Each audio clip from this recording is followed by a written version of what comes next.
देखो, सबसे पहले तो मेरे लिए कोई शॉकिंग चीज़ नहीं, क्योंकि पिछले 1 साल से मैं चीज़ें झेल रहा हूँ। नाडा ने एक बार बीच में मुझे बहाल भी कर दिया था। जो नाडा ने पैनल बनाया था उसमें मैंने इन चीज़ों का जवाब दिया था और उन्होंने बहाल कर दिया था, लेकिन दोबारा से एक पैनल बना के दोबारा से ये चीज़ें करके दोबारा 4 साल का बैन भी लगाया है। लेकिन जो पीछे एक एक्सपायरी किट का था, क्योंकि उनका जवाब 1 साल से मैं मांग रहा हूँ, अभी तक नहीं आया। मैंने 4-5 बार मेल भी किया है, वो वीडियो बना के मैंने सोशल मीडिया पे डाल रखा किट का पूरा। और उसके बाद नाडा बोल रही है कि भाई बजरंग ने सैंपल नहीं दिया, वो वेन्यू छोड़ के चला गया जब नेशनल ट्रायल हो रही थी, उस समय की बात है।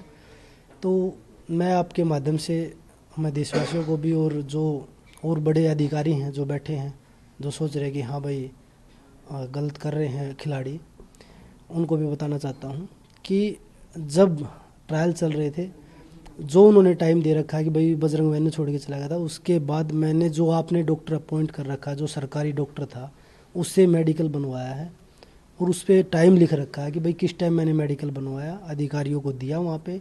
उसके बाद मैंने वेन्यू छोड़ा था। उसके बाद मेरी जो बाउट के बाद वो बोल रहे कि वेन्यू छोड़ के चला गया, उसके बाद मेरी एक बाउट और भी थी। तो पहली चीज़ तो आप बीच में सैंपल लेने के लिए नहीं आ सकते किसी खिलाड़ी, क्योंकि 20 से 30 मिनट मिलती है हमें। उस समय हम अपनी बाउट की प्रिपरेशन करेंगे, लड़ने के लिए तैयार होंगे, या हम डोप सैंपल देंगे। तो इतिहास में अब तक किसी भी ऐसे बीच टूर्नामेंट में आप किसी का डोप नहीं ले सकते। बाउट ख़त्म होने के बाद आप डोप टेस्ट ले सकते हैं। लेकिन मेरे ऊपर जो नाडा ने आरोप लगा रखे हैं वो ये लगा रखे कि वेन्यू छोड़ के चला गया था बजरंग, भाग गया था, चला नहीं गया, भाग गया था। तो मैं आपके माध्यम से, मीडिया के माध्यम से ये बोलना चाहूँगा कि पूरे देश के सामने जो सैंपल लेना चाहे, जहाँ पे सैंपल लेना चाहे, बजरंग देने के लिए तैयार है। क्योंकि उनके पास तो बड़ी बड़ी वो पीछे तक का देख लेते हैं कि भाई इसने स्टेरॉइड लिया है या नहीं लिया है। तो वो जहाँ पे बोलेंगे पूरे देश के सामने देने के लिए तैयार हूँ। लेकिन आज भी वही सवाल है कि जो एक्सपायरी किट लेके आए थे उसका जवाब मुझे आज भी चाहिए है।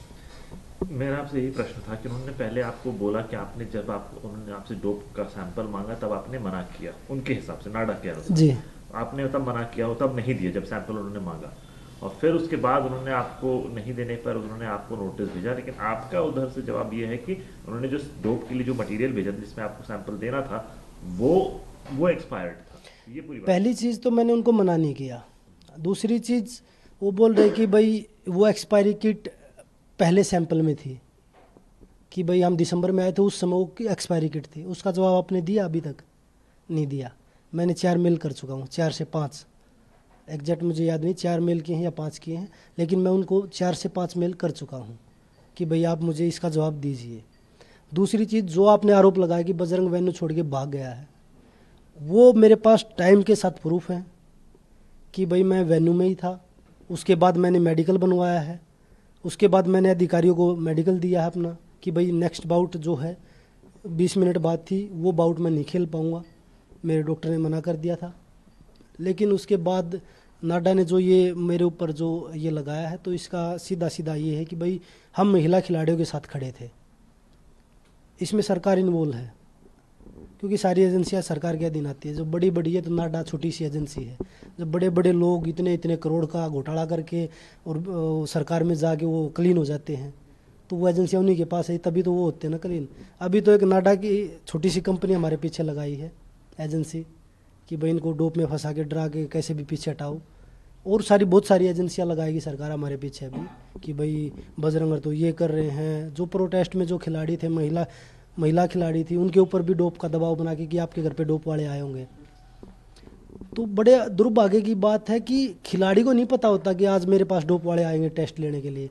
लेकिन जो जिस आदमी के खिलाफ हम लड़ाई लड़ रहे थे, ब्रजभूषण के खिलाफ, उनके लोगों को ये पता कि आपके घर पे आज डोप वाले आए होंगे, आपको डोप से बचना है तो आप ध्यान रखिए, आप पीछे हट जाइए। तो आप पूरी तरह से इस बात को ये कह रहे हैं कि हम पूरी राजनीतिक साजिश है। बिल्कुल राजनीति साजिश है। मैं पूरे देश के सामने बोल रहा हूँ कि जहाँ पे आए वहाँ पे सैंपल लेके जाए, चाहे वो किसी भी टाइम आए, 10 बार आना चाहे 10 बार आके सैंपल लेके जाए, प्रॉपर किट होनी चाहिए और पूरे देश के सामने दिखाए कि भाई ये खिलाड़ियों ने क्या खाया है। अब तो हम टूर्नामेंट भी नहीं लड़ रहे, अब आके ले सकते हैं। चलिए, मैं आपकी बात से मैं इनकार नहीं करूँगा, लेकिन मैं ये पूछूंगा कि आपका जिस व्यक्ति पे आरोप था तो मैटर कोर्ट में है, वो रेसलिंग फेडरेशन से भी फिर लड़कियों को तो हटाना चाह रहे हैं ना वो आज भी पीछे।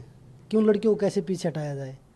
जो उस केस में गवाही दे रहे हैं लोगों को, उनको भी तो पीछे हटाया जा रहा है ना, कि उनको कैसे तोड़ के हम पीछे हटाए कि गवाही ना दे पाए वो लोग कि हाँ ये चीज़ें हमने देखी हैं।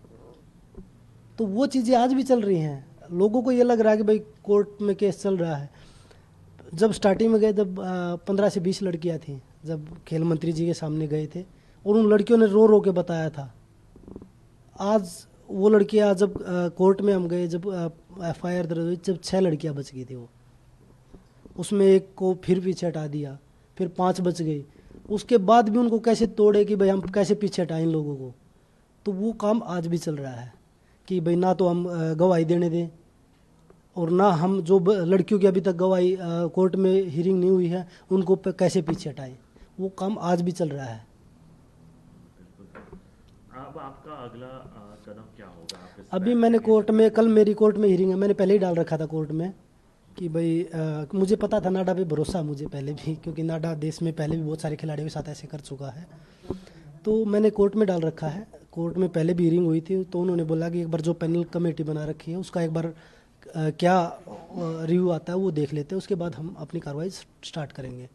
तो कल मेरी कोर्ट में हियरिंग है और ऊपर केस में भी जाऊंगा मैं, इंटरनेशनल जो जहाँ पे ये सारे मामले देखे जाते हैं, डोप के हैं ये सारी चीज़ें। तो मैं अपनी लड़ाई लास्ट तक लड़ूंगा क्योंकि मेरे पास प्रूफ है सारे। जिस तरीके से वो आरोप लगा रहे हैं तो वो सारे प्रूफ है मेरे पास। ये नहीं कि भाई आप 5,000 रुपये 4,000 रुपये देके किसी भी सोशल मीडिया पे IT सेल के टट्टू को बिठा के आप ये सोचो कि भाई बजरंग को बदनाम करके आप पीछे हटा दोगे, तो वो आपके बस की बात नहीं है। सच्चाई के साथ लड़ रहे हैं, सच्चाई की लड़ाई लड़ेंगे और आगे भी लड़ते रहेंगे। तो आप कॉन्फिडेंट हैं कि आपके पास सारे प्रूफ हैं? बिल्कुल। DL से सब देखो कुछ अगर सारे प्रूफ नहीं होते तो मैं क्यों बोलता। मैं अपना जो बैन पहले भी खिलाड़ियों के ऊपर लगे हैं वो आराम से झेलते हैं। अगर मैं दोषी होता तो मैं आराम से झेलता इस बैन को, लेकिन मैं अपनी जगह ठीक हूँ और मेरे पास सारे प्रूफ है उस चीज़ के, तो मैं क्यों किसी से डरूंगा। हम अपनी हर चीज़ को मजबूती के साथ आगे बढ़ेंगे लेके। ये नाडा वाले जो फेडरेशन वाले इन्होंने तो पहले भी खिलाड़ियों का कैरियर बर्बाद कर दिया। इनकी मिली भगत से ही तो खिलाड़ियों का कैरियर बर्बाद हुआ। 2016 के ओलंपिक में आप सबने देखा था, जो नरसिंह पहलवान का था, सुशील पहलवान का था, कैसे 2 खिलाड़ियों को आपस में लड़ा के फेडरेशन के लोगों ने, ब्रजभूषण ने उन लोगों को आपस में लड़ा के कैसे उन दोनों लोगों को ख़त्म कर दिया, बिल्कुल बदनाम करके। वो तो किसका नुकसान हुआ? वो देश का नुकसान हुआ। अगर कोई हमारा खिलाड़ी, चलो ठीक है, वो दोनों खिलाड़ी भाई सुशील पहलवान जी 2 बार के ओलंपिक मेडलिस्ट थे, नरसिंह पहलवान वर्ल्ड के मेडलिस्ट हैं, एशियन गेम्स के और कॉमनवेल्थ गेम्स के मेडलिस्ट हैं। वो लोग नहीं चाह रहे तीसरे किसी खिलाड़ी को भेजते, क्योंकि कोटा हमने हासिल कर रखा था 74 किलो का, तो किसी तीसरे खिलाड़ी को तो भेजते। लेकिन उन दोनों को भी उनका कैरियर भी ख़त्म कर दिया और तीसरा खिलाड़ी भी कोई नहीं भेजा ओलंपिक में।